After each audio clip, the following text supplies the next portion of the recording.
তো এখন হচ্ছে এটা দেখতে পাচ্ছ পিঠে বানাচ্ছি আমি, আর এটা হচ্ছে চন্দন পিঠে। তো তোমরা এটাকে কি পিঠে বলো, এটার নাম কি বলো? আমি তো জানি যেটা চন্দন পিঠে সেটা বলেই জানি, কিন্তু তোমরা এটা কি বলো এই পিঠেটার নাম?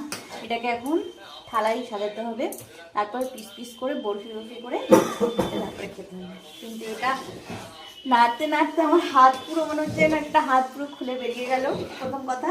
তারপরে হচ্ছে এই তাকটাই মেন। তো হয়ে এসেছি, এবার নামাবো।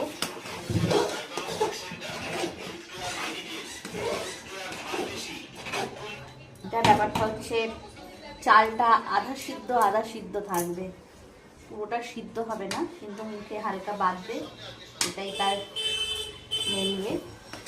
আর কন্টিনিউ এটাকে নিয়ে যেতে হবে কড়ার মধ্যে। আর সেই নাড়তে গিয়ে আমার একদম হাতটা খুলে বেরিয়ে যাচ্ছে মনে হচ্ছে।